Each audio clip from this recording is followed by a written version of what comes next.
Olá novamente, vamos agora para o nosso próximo bloco, em que eu pretendo abordar com vocês a questão da sucessão trabalhista. E inicio com o conceito.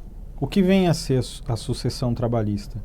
É um instituto de direito do trabalho em virtude do qual se opera, no contexto da transferência da titularidade da empresa ou do estabelecimento, no nosso caso, da atividade notarial e registral, a transmissão dos créditos e a assunção das dívidas trabalhistas, ou seja, a transferência dos contratos de trabalho entre o alienante e o adquirente, entre o sucedido e o sucessor, no nosso caso.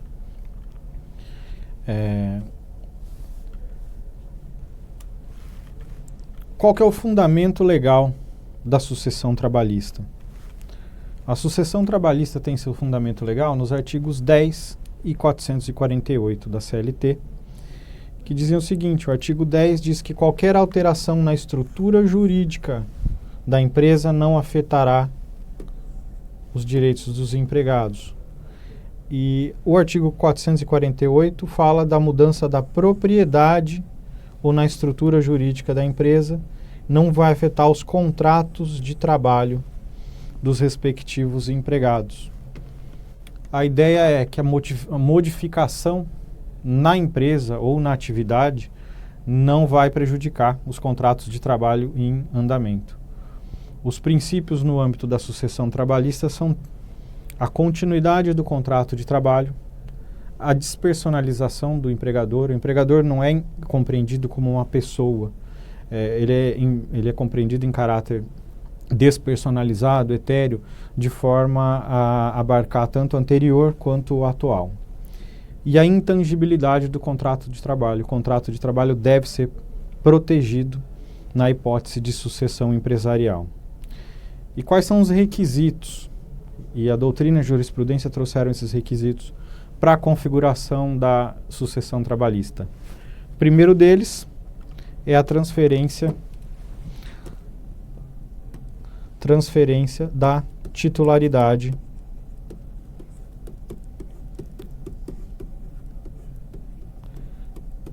da empresa. Vou tratar aqui no âmbito das nossas atividades diretamente aqui. Transferência na titularidade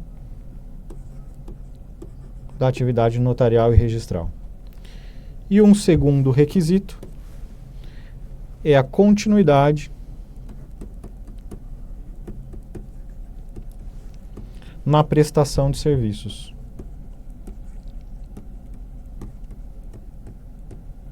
Pelo empregado. E aqui eu abro um parênteses. Não apenas a continuidade na prestação de trabalho, como outros aspectos já foram considerados relevantes pela jurisprudência, como, por exemplo, a manutenção do cartório no mesmo prédio, a manutenção de outros funcionários.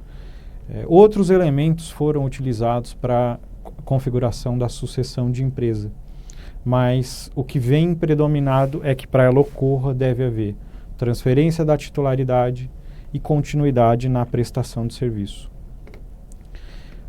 A jurisprudência do TST sinalizou para a existência de uma figura chamada não recepção, quando ela estabeleceu limites muito claros para a sucessão trabalhista. Vamos dar uma olhada na jurisprudência do Tribunal Superior do Trabalho. A gente tem um processo da primeira turma, um recurso de revista, em que o relator Valmir Oliveira da Costa diz o seguinte: o reconhecimento da sucessão trabalhista pressupõe a continuidade da prestação de serviços em favor do novo titular. Ou seja, não havendo prestação de serviços do titular do empregado da serventia extrajudicial ao novo titular, não há que se falar em sucessão trabalhista. Além deles, a gente tem um julgado da segunda turma, também recente, de 2015, ministro José Roberto Freire Pimenta. Diz o seguinte: é incontroversa a ocorrência de inovação subjetiva em relação à titularidade do serviço notarial. Então, a Justiça do Trabalho equipara a transferência decorrente de um concurso público à novação, a um negócio jurídico que extingue uma obrigação e cria uma outra. Enfim, sem prejuízo desse entendimento, a turma estabeleceu que a resilição do vínculo empregatício se dá da seguinte maneira: a sucessão de empregadores pressupõe a transferência da unidade econômica de um titular para outro e a prestação de serviço pelo empregado do primeiro para o segundo. Então, a Justiça do Trabalho entende de forma marcante que, se não houver prestação de serviço para o novo titular, para o recém-aprovado que assume a delegação, ele não responderia por eventuais débitos trabalhistas ou previdenciários decorrentes da relação com os anteriores. Vou trazer para vocês um julgado do TRT da 2ª Região, São Paulo, só para mostrar que a jurisprudência oscila muito com relação ao tema ainda. Vamos passar direto à parte destacada aqui. Diz o seguinte: o contrato de trabalho anotado da CTPS, como não poderia deixar de ser, consta como empregador o cartório, a quem cabe responder pelas obrigações trabalhistas, independentemente de quem for o responsável. Inclusive considerando que o cartório é quem tem capacidade econômica para suportar os custos trabalhistas. Quer dizer, a jurisprudência ainda sinaliza pela necessidade de reconhecimento de vínculo com o cartório e pela existência de responsabilização do cartório pelos débitos trabalhistas. Essa decisão já foi reformada pelo TST e o ministro Alexandre Agra Belmonte esclareceu que deve prevalecer o entendimento sedimentado pelo TST de que, se não houver continuidade na prestação de serviços para o novo delegatário, não há que se falar em sucessão. Agora, ainda na jurisprudência, trabalhando a questão da responsabilidade entre o interino e o titular que assumiu a delegação, nós temos o julgado no agravo de instrumento em recurso de revista 10.1479 de 2015. E ele diz o seguinte: no que se refere à responsabilidade dos substitutos interinos, então aqui a gente está falando do substituto interino pelas verbas rescisórias, dos contratos de trabalhos vigentes no período de substituição, essa corte vem adotando o entendimento de que o interino responde junto com o titular do cartório durante o período em que exerceu tal encargo, tendo em vista que ele respondeu pelo gerenciamento administrativo, financeiro e de pessoal da serventia. Da mesma maneira, a gente tem o recurso de revista 78.600 de 2009, e eu destaco para vocês aqui da ementa a interpretação que se extrai do artigo 39, parágrafo 2º e 21 da 8935, é de que o substituto interino de titular de cartório responde pelas verbas trabalhistas dos seus auxiliares durante o período em que exerceu tal encargo, porquanto sua designação, ainda que em caráter precário, é feita para responder pelo ofício, o que inclui o gerenciamento administrativo e financeiro dos serviços, inclusive no que diz respeito às despesas de custeio, investimento e pessoal. Então, entende o TST, o titular da época da prestação do vínculo responde, ainda que em caráter solidário, com o atual titular pelas despesas decorrentes dos contratos de trabalho. Mas em sentido contrário, nós também temos julgados do TST. Eu trago para vocês aqui o recurso de revista 1245 de 2015. A ementa destaca que a mudança da titularidade no cartório, titularidade do cartório, sucessão, ausência de continuidade na prestação dos serviços.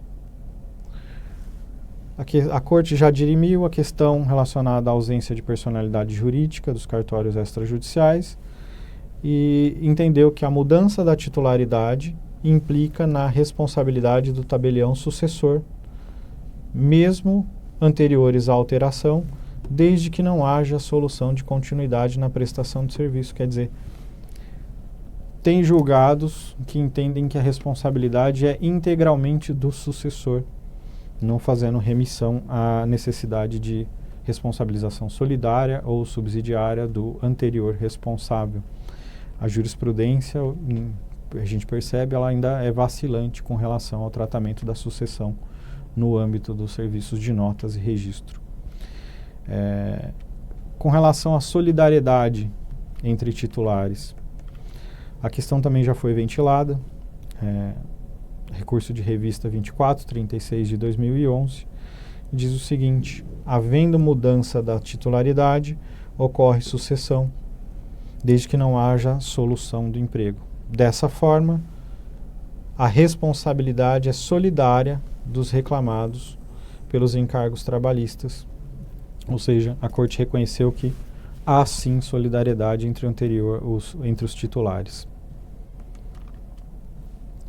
O assunto, a gente pode ver, ele está longe de ser pacificado. A jurisprudência do TST está em formação, mas o norte a ser seguido é esse. Se não houver continuidade na prestação do serviço, não há que se falar em sucessão trabalhista. E, de qualquer modo, eu quero trazer para vocês pelo menos algumas tentativas de solução desse impasse do ponto de vista legislativo. Nós temos 2 projetos de lei. O primeiro deles é o projeto de lei 7.975 de 2014, e ele regulamenta a profissão dos empregados em serventias extrajudiciais.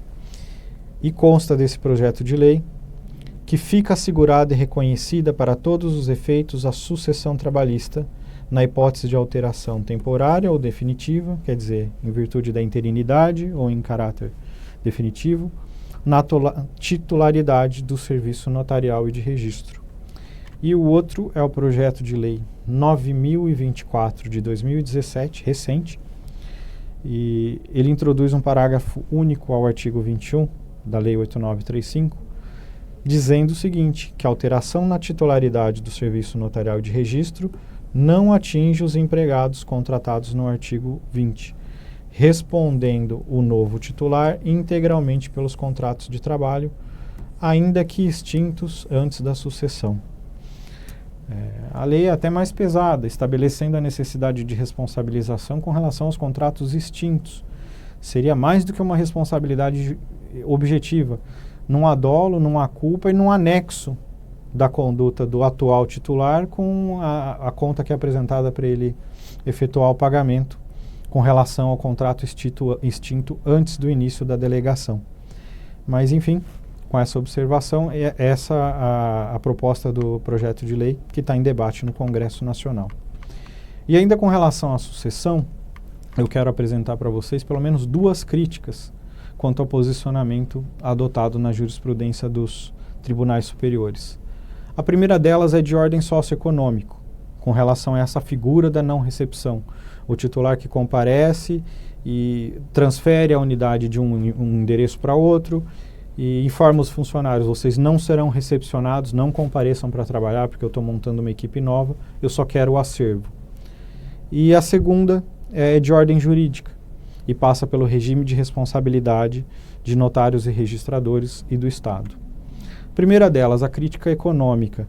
Esse entendimento da Justiça do Trabalho, que exige a não recepção, a cessão da continuidade para que não ocorra sucessão, ela deveria ser vista com um pouco mais de cautela, porque o que acontece é o seguinte: o titular se vê na necessidade de não receber o funcionário, ainda que excelente funcionário, como medida de blindagem contra a responsabilização trabalhista. Em resposta à jurisprudência consolidada, a única solução é não receber nenhum dos funcionários.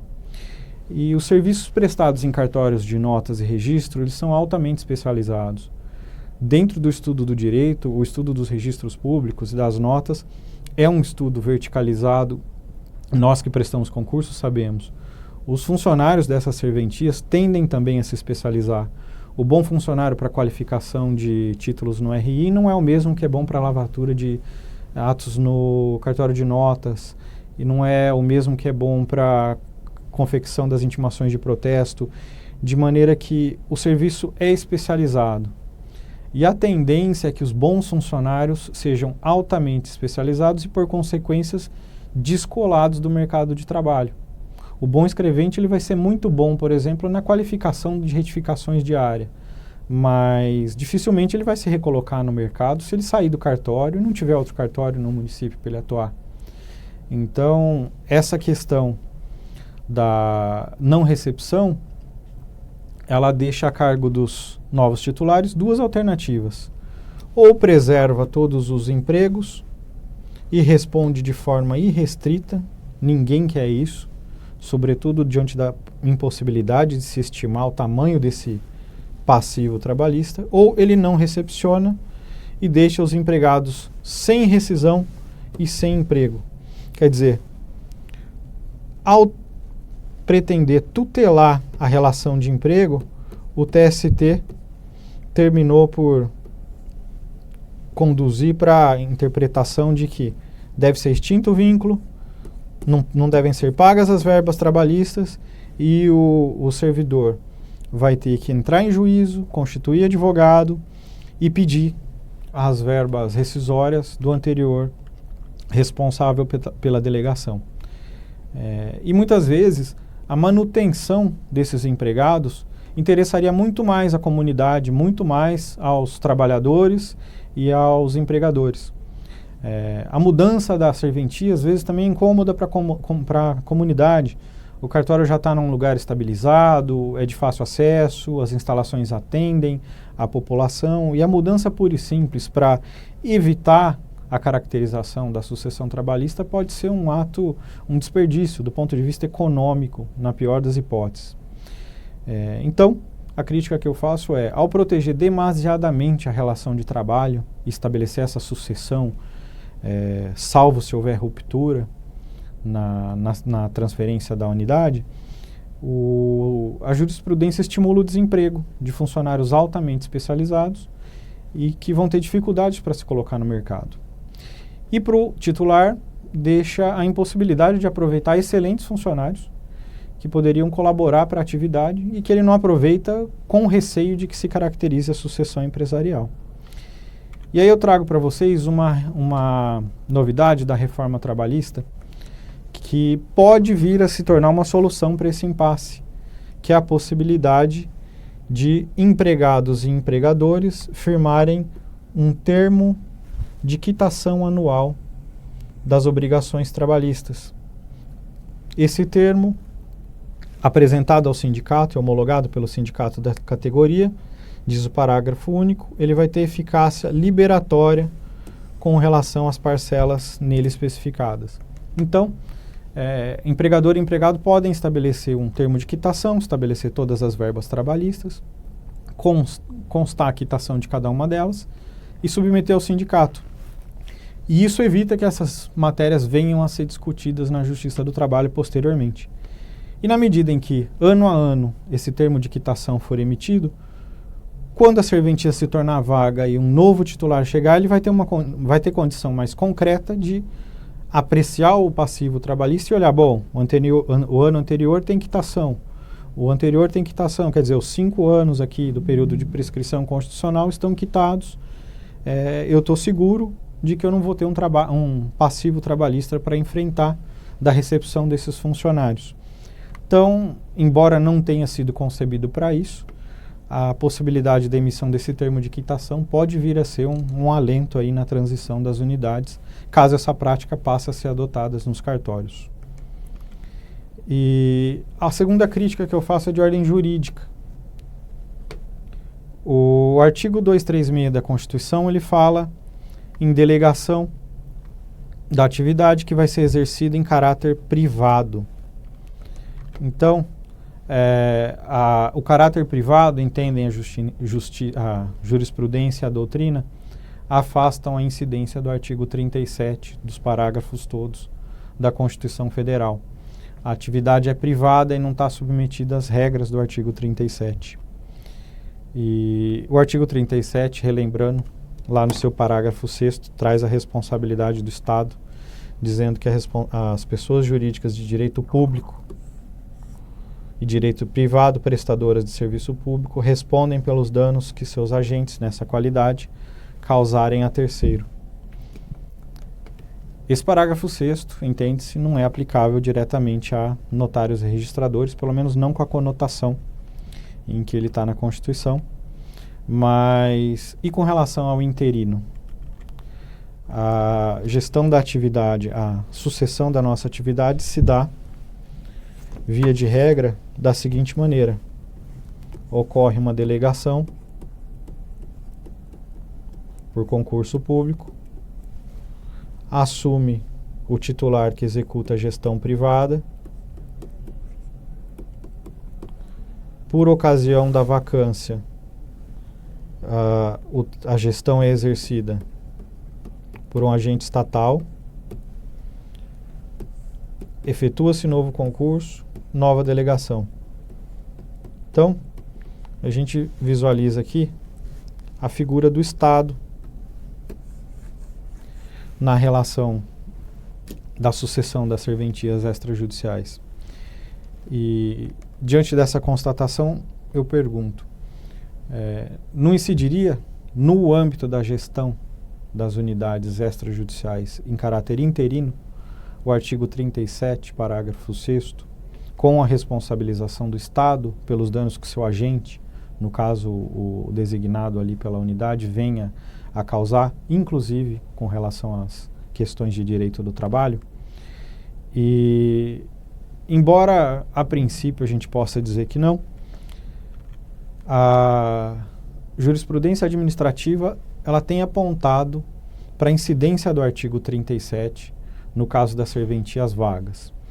Eu trago para vocês o provimento 34 de 2013 e a resolução 80 de 2009 do CNJ, que trouxeram a limitação da remuneração dos designados ao teto constitucional do artigo 37, inciso 11.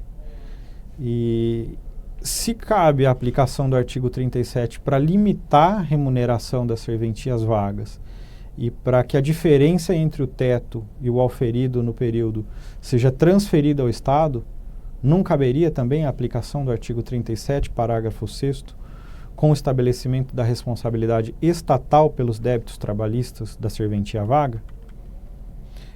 Essa é uma questão que eu coloco. E assim, do ponto de vista jurídico, não haveria que se falar em sucessão de responsabilidades entre interino e titular. O que haveria seria assunção da delegação, vacância, prestação do serviço pelo Estado, que retoma o serviço e exerce a atividade pelo interino que ele designou, novo concurso público e nova delegação. Cada delegação, a gente poderia dizer que ela tem caráter originário. Ela não faz remessa anterior. Não há repasse de valores recebidos e não deve haver repasse do passivo também. Caberia ao Estado, nesse viés, auditar, sanear e gerir a serventia vaga, arcando com eventual passivo que seja constatado. Quem sabe um dia a gente não chegue nesse patamar. Mais um parênteses, com relação a responsabilidades de notários e registradores, a Lei 13.286 modificou a redação do artigo 22 da 8935 e trouxe a responsabilização subjetiva. Se a responsabilidade de notário e registrador são subjetivas, deve haver dolo, deve haver culpa, deve haver conduta. Então, diante do passivo trabalhista anterior à assunção da delegação, não há dolo, não há culpa, não há vontade. Não haveria que se falar, então, no âmbito da responsabilização subjetiva, na condenação do atual pelo pagamento das despesas pretéritas à assunção, não havendo que se falar em dolo e culpa. No entanto, esse dispositivo já teve sua constitucionalidade questionada, tendo sido, inclusive, reconhecida a repercussão geral no recurso extraordinário 842-846 de Santa Catarina, de maneira que permanece em suspensa a aplicação desse artigo. A ementa é a seguinte: recurso extraordinário, administrativo, dano material, omissões e atos danosos de tabeliões e registradores. Responsabilidade civil do Estado, essas são as questões que serão debatidas no processo, essa é a repercussão geral. Caráter primário, solidário ou subsidiário, responsabilidade estatal, responsabilidade objetiva ou subjetiva. Essas são questões que foram colocadas e foi importante a mudança na legislação, sobretudo para provocar a jurisprudência do Supremo, mas ainda é uma incógnita como isso vai ser decidido, seja estabelecendo a responsabilidade estatal primária, solidária, subsidiária, objetiva, subjetiva, como que isso vai se delimitar. E nesses minutos finais eu vou trazer para vocês alguns aspectos da reforma trabalhista que tem relevância para a nossa atividade. O primeiro deles é o artigo 448-A da CLT, que trouxe de forma expressa o que já havia na jurisprudência com relação à sucessão trabalhista. Diz o seguinte: caracterizada a sucessão empresarial ou de empregadores, as obrigações trabalhistas, inclusive as contraídas na época em que os empregados trabalhavam para a empresa sucedida, são de responsabilidade do sucessor. E a empresa sucedida só vai responder se houver fraude na transferência. Transposto esse artigo para a nossa atividade, na medida em que a vacância, interinidade e nova outorga de delegação depois de concurso público jamais decorrerão de fraude na transferência se dá pelo Estado, a responsabilidade vai ser exclusiva do sucessor. Outra regra de interesse é a possibilidade de homologação dos acordos extrajudiciais, está previsto no artigo 855b, e ela traz a possibilidade de regulamentação de determinadas obrigações por empregado e empregador e a homologação desse acordo diretamente pelo juiz do trabalho. Antes, o acordo que poderia ser homologado e normatizar a relação das partes é apenas o acordo coletivo, era aquele em que havia intervenção do sindicato.